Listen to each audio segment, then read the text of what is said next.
भाई साहब, मैं एक चीज़ पूछना चाहता हूँ कि आप निरंतर आरक्षण का विरोध कर रहे थे। सरकार तो एक नई चीज़ ला के डाल दी है। अब वो निजीकरण में भी आरक्षण करने जा रही है, कुछ प्रांतों में कर भी चुकी है। अब आपका स्टैंड क्या होगा? मेरा स्टैंड ये है कि चाहे वो निजी क्षेत्र हो, चाहे सरकारी तंत्र हो, मैं कहीं भी आरक्षण का पक्षधर नहीं हूँ कि आरक्षण की व्यवस्था बहाल की जाए या लागू की जाए, या जो चल रही है मैं इसका धुर विरोधी हूँ। क्यों विरोधी हूँ, इस बात को स्पष्ट करना चाहूँगा।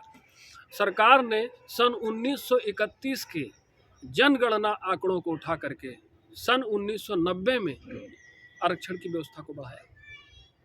अब बार बार सन 1990 से आज हम लोग 2025 में हैं। क्या कभी इस योजना की समीक्षा की गई कि जितने लोग पिछड़े थे उसमें से कितने लोग अगड़े हुए? फिर आरक्षण जाति के आधार पर दिया गया। आरक्षण समर्थकों का कहना है कि जाति के आधार पर हमारा शोषण हुआ है, इसलिए जाति के आधार पर आरक्षण मिलना चाहिए। और यही लोग जातियों का विरोध करते हैं और कोई सोशल मीडिया पर अक्सर ये बड़े वैज्ञानिक बनते हुए, बड़े ही व्यवहारिक और क्रिएटिव माइंड का स्वयं को जताते हुए कहते हैं कि ऐसा है भैया, जाति है कि जाति रहे। बड़ी मार्मिक अपील करते हैं, कहने सुनने में बहुत अच्छा लगता है। लेकिन मैं इनसे पूछना चाहता हूँ कि आरक्षण आप मांगते हैं तो कहीं न कहीं स्वयं को पिछड़ा बताते हैं कि मैं पिछड़ा हूँ। पिछड़ा आप दो प्रकार से हो सकते हैं, एक आर्थिक रूप से, दूसरा आप ये मानते हो कि मेरी जाति छोटी जाति का मैं व्यक्ति हूँ, मैं कमतर हूँ। तो मेरा प्रश्न आपसे है कि अगर आर्थिक रूप से आप पिछड़े हैं तो क्यों ना आपको आरक्षण के बजाय हर वह संसाधन मुहैया करा दिया जाए कि आपको आगे बढ़ने के पर्याप्त अवसर मिलें। फिर आरक्षण की क्या जरूरत है?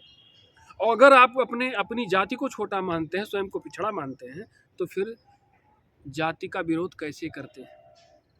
आप कहते हैं जाति नहीं होनी चाहिए और स्वयं को बताते हैं मैं मौर्य हूँ, मैं वर्मा हूँ, मैं पासी हूँ, मैं कोरी हूँ। फिर जाति हटा दीजिए ना। जाति ही नहीं रहेगी तो आप पिछड़े किससे हैं? आप अपने नाम के आगे अपना सरनेम ना लिखिए, आप अपनी जाति भूल जाइए, फिर आप पिछड़े कहाँ हैं? पिछड़ापन तो तुलना से स्पष्ट होता है ना। जब हम आप दो व्यवस्थाओं की जब तुलना करते हैं तब पता चलता है पिछड़े हैं। आप पिछड़े कहाँ हो गए?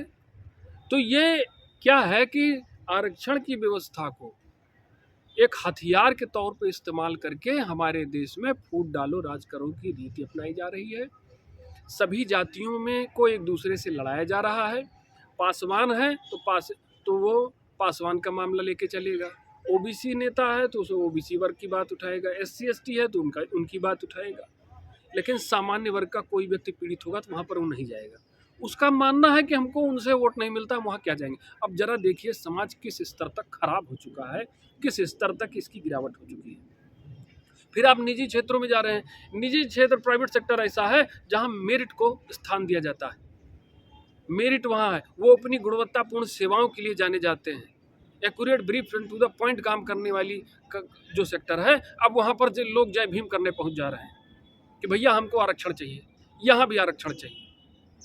अच्छा, जिस समाज में, जिस देश के बहुसंख्यक नागरिक स्वयं को पिछड़ा घोषित करने में लगे हों और आरक्षण की मांग करते हो, जरा सोचिए वो किस विकास के पथ पर अग्रसर होगा। जैसे सरकार ने आरक्षण दिया पूर्व में, तो चलो ठीक है, सरकारी व्यवस्था में दिया। अब निजीकरण में आरक्षण की बात हो रही है तो हम जनता से पूछना तो चाहिए सरकार को, या निजीकरण में जो भी सेवाएं दे रहे हैं, अपने कल कारखाने चला रहे हैं, छोटी मोटी संस्थाएं चला रहे हैं, उनसे एक बार पूछना तो चाहिए कि भाई आपका ये संस्थान है और मैं ऐसा करने जा रहा हूँ, क्या उचित है? आप कोई कंपनी चला रहे हैं, उस कंपनी के लिए आपको मैनेजर चाहिए। मैनेजर की पोस्ट के लिए आपके पास इंटरव्यू देने दो लोग आते हैं। एक आपको आज के हिसाब से कहें कि पिछड़ी जात का व्यक्ति है, एक अगड़ी जात का व्यक्ति है। पिछड़ी जात का व्यक्ति प्राइवेट सेक्टर में जिसने इंटरव्यू दिया आपके समक्ष, उसकी मेरिट अच्छी है, वो बहुत अच्छा है। और वहीं अगड़ी जात का व्यक्ति, उसकी मेरिट अच्छी नहीं है, आप तुरंत उसी व्यक्ति का चुनाव करते हैं जिसकी मेरिट अच्छी है। बिल्कुल, ये क्वालिटी है प्राइवेट सेक्टर। हम तो मेरिट को वहाँ कास्ट नहीं देखी जाती है, वहाँ क्रीड नहीं देखी जाती है, आपका रिलीजन नहीं देखा जाता है।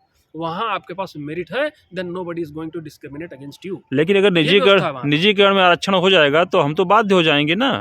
ये देश का बंटा उधार करने के लिए अभी मैंने आपसे बताया कि पूरे देश को फूट डालो राज करो नीति के तहत अंग्रेज आज भी हैं, सत्ता का हस्तांतरण हुआ है, सत्ता बदली है, व्यवस्था नहीं बदली है, चेहरा बदला है, चरित्र चैत नहीं बदला है। बदला। आज भी ईस्ट इंडिया कंपनी है, अडानी अंबानी जो काम कर रहे हैं, जंगलों को काट रहे हैं, आज ईस्ट इंडिया कंपनी नहीं है। जहां मुनाफे को देखा जाए, प्रॉफिट को देखा जाए, जिंदगी जब प्रॉफिट एंड लॉस स्टेटमेंट बन जाती है तो वहां गुणों के लिए, मानकों के लिए, सच्चाई के लिए कोई स्थान नहीं रह जाता है। तो आप सरकार से क्या कहेंगे? सरकार से हमारी अपील है कि आरक्षण को समूल नाश करके किसी भी वर्ग को अगर आप मुख्य धारा से जोड़ना चाहते हैं, आपको लगे कि मुख्य धारा से वंचित है, तो उसको संसाधन मुहैया कराइए। आरक्षण की ये व्यवस्था है, अगर मैं आप सब लोग किसी एग्ज़ाम में बैठते हैं, मैं सामान्य वर्ग का हूँ, तो भले मैं गरीब हूँ अमीर हूँ, इसको बिना देखे मुझे ज़्यादा पैसा देना है फॉर्म के लिए, और ओबीसी एससी वर्ग का व्यक्ति जाएगा, उसको कम पैसे देना है। पहले तो आर्थिक शोषण हो गया वहाँ पर, भले ही वो अमीर हो और ये गरीब हो, आर्थिक शोषण हुआ। और जब सीट एक तो आरक्षित हो जाती है, परीक्षा में बैठने के लिए सीटें आरक्षित हो गई, कितने % सीट कट ऑफ इनका जाएगा। एक तो सीटें एक योग्य व्यक्ति की आपने जगह खा ली, और दूसरा कार्य की गुणवत्ता को भी घटा करके देखा गया। रेस का स्टार्टिंग पॉइंट जहां हमारे लिए दूर था, उनके लिए नज़दीक रखा गया। मापदंड दोहरे रखे गए, और जहां भी दोहरे मापदंड रखकर राज्य व्यवस्था को चलाने का प्रयास किया जाता है, वहां सत्ता की बंदरबाट होती है, और सत्ता की बंदरबाट से देश का बंटाधार तय है। देश के डॉक्टर आरक्षण से बनेंगे, इलाज कैसा करेंगे? देश का इंजीनियर आरक्षण से बनेगा, कौन सी बिल्डिंग बनाएगा? देश में इंजीनियर और ये ब्यूरोक्रेट्स, नेता, ये सब अगर आरक्षण जीवी होंगे तो कौन सी व्यवस्था वो संचालित करेंगे?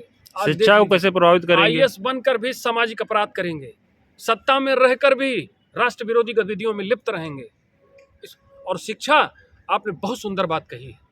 जब भी हमारे देश में आक्रांता आए, उनकी एक मंशा स्पष्ट थी। मैकाले भी आया तो भारत की शिक्षा पद्धति पर उसने प्रहार किया। और जब विदेशी आक्रांता आते हैं, मुगल, तुर्की, ईरानी, अफगानी, जो भी भाग के यहाँ आते हैं, लुटेरे, हत्यारे, डकैत, वो आते हैं तो तक्षशिला, नालंदा, आपके विश्व स्तर के जो आपके शैक्षिक संस्थान थे, उनको नष्ट करते हैं। और नष्ट करके, क्योंकि उनको ये पता है किसी समाज की शिक्षा व्यवस्था को ध्वस्त कर दीजिए, वो समाज अपने आप नष्ट हो जाएगा। और यही किया गया।